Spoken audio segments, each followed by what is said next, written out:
Welcome to the 6th Clean Energy for EU Island Forum. And it's the first one of phase 2 of the new Clean Energy for EU Island Secretariat. I'm Jan Corneli. I'm the Head of Strategy and Policy at renewable energy firm 3E, and I'm leading the new Clean Energy for EU Island Secretariat. And today, I'll be your host, and we'll talk you through all the speeches, discussions, and events of the day. Today, you will be able to participate in a series of discussions on clean energy transition, on the strategies, the financing of it, and the community-driven approach to it. And you'll see we'll have an excellent lineup of speakers. And what's more, you can participate also in the discussions. And you can do that by using the chat. You will see the chat on your right-hand side on the screen. And so please use it to actively participate in our discussions. We have 270 people registered today, and we really hope we can have a lively debate and discussion going on with the speakers on the platform and with you via the chat.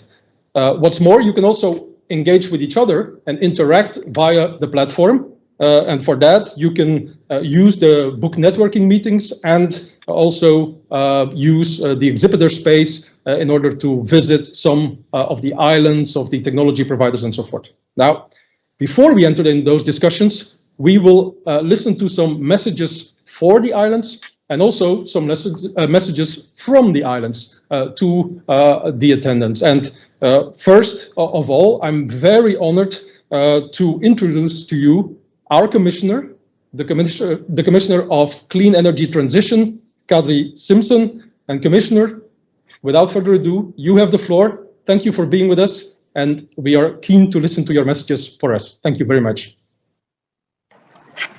Thank you, Jan, and greetings from Brussels. Ladies and gentlemen, welcome to our forum. I am feeling quite at home with our topic today. Estonia has more than 20 inhabited islands. Some of the smallest ones have just a single inhabitant.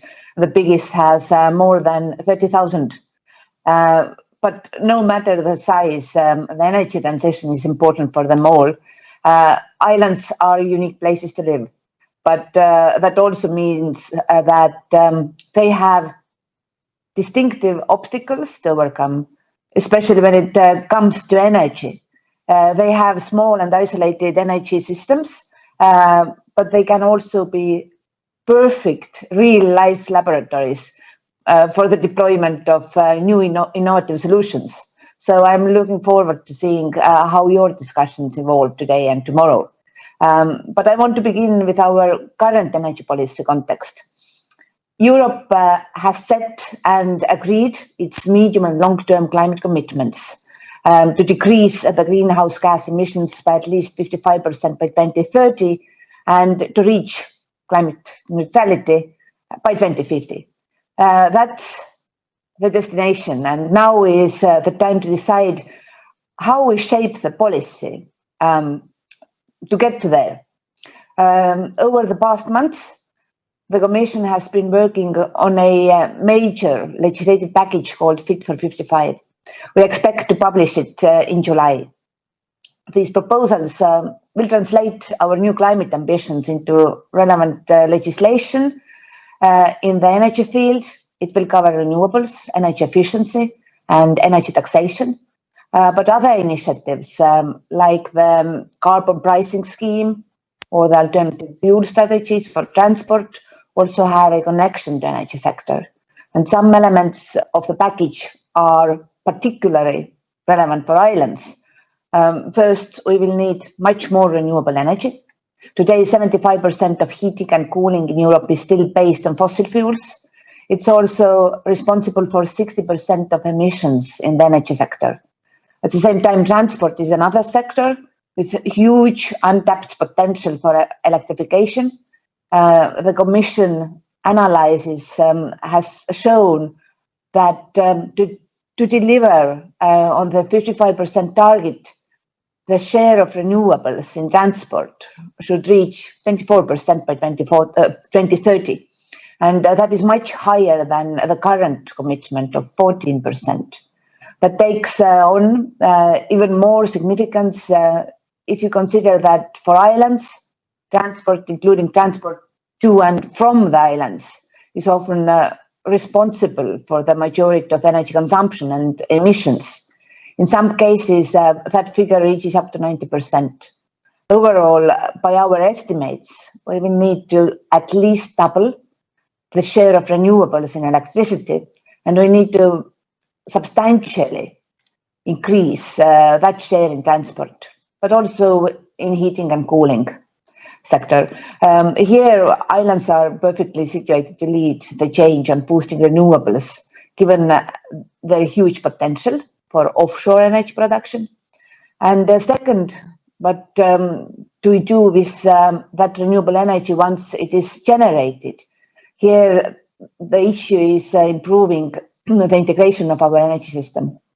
This will help us to support a higher degree of electrification and new renewable and low carbon fuels, such as hydrogen, for the hard to decarbonize sectors.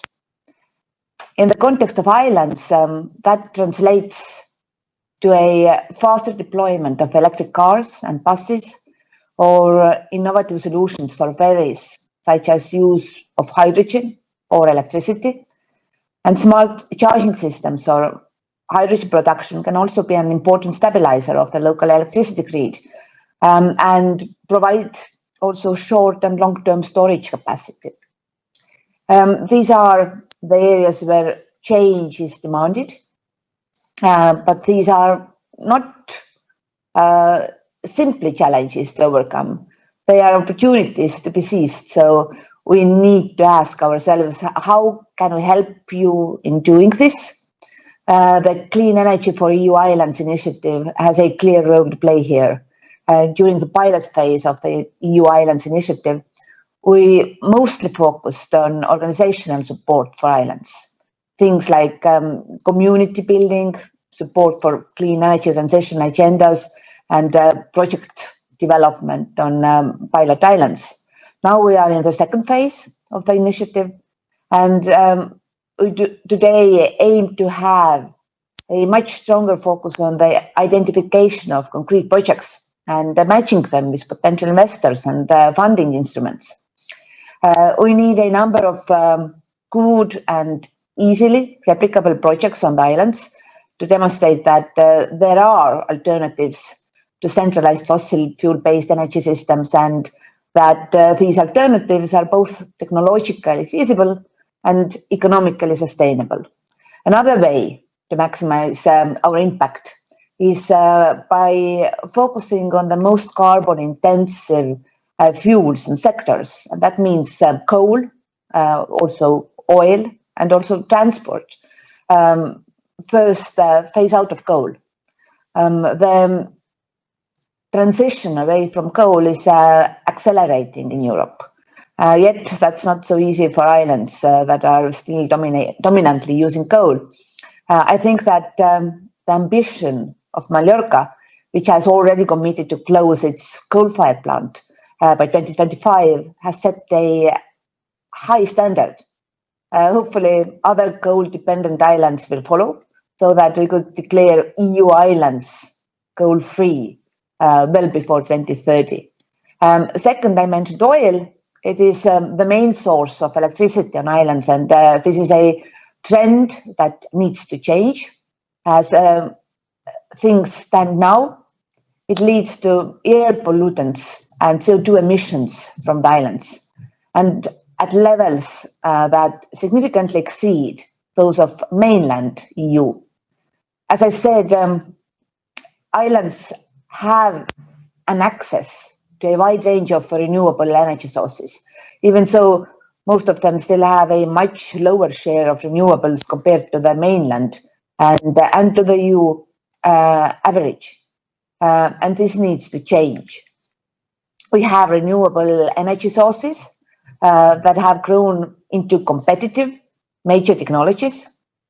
Well, think of wind and solar. They can easily replace oil as the main source of electricity on the islands. And to get there, we need to make the deployment of renewables on islands easier, and we need to stop subsidies to oil-fired power generation. And third, we need to decarbonize the transport sector on islands. The barriers still exist. When it comes to ferries, there is a lack of technological options. There is also high capital costs and long amortization periods. But we are seeing innovation come to the forefront. In Finland, the Electra, Finland's first hybrid electric ferry, is operating on short stretches in the archipelago. In Azores, a consortium of industrial partners is experimenting with a vehicle to create charging on the São Miguel island.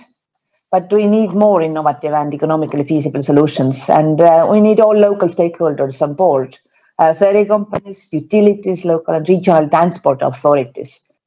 Let me finish with this. The biggest shift we need to see will be a shift in mindset. The clean energy transition and our climate ambitions are not about stripping away our way of life. They are about evolving towards a new one. And I don't see it as a challenge to overcome, but an opportunity to be seized. And I hope that all of you can see and embrace those opportunities for your islands. We know that islands and other coastal regions often heavily depend on tourism. And in some of the most vulnerable situations right now,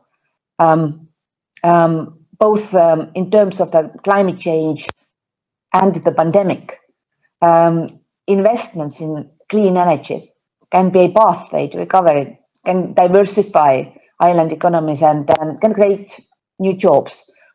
So with this, I will end my remarks. I hope you will spend 2 very interesting and useful days discussing and sharing many new ideas. Thank you and have a very good day.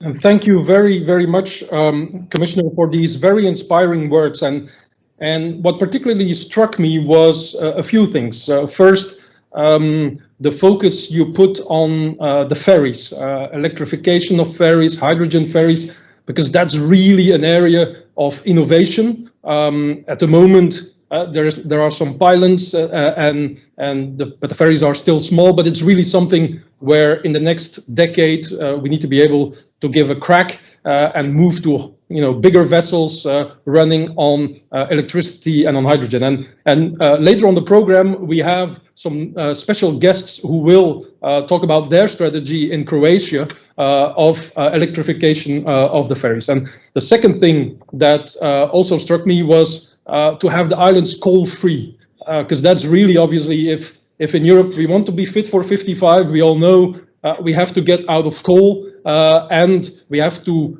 support the islands that are now dependent on it to provide the alternatives and have a just transition. And so I very much liked those challenges you put for us. I also very much appreciated that you dedicated sort of the innovation and pilot function of the islands. And I think that's very inspiring for us, and we feel from the islands very supported by you to meet those challenges. And with the Secretariat, obviously, we will support the islands for this energy transition. Now, thanks again very much for your presence and your opening of the forum.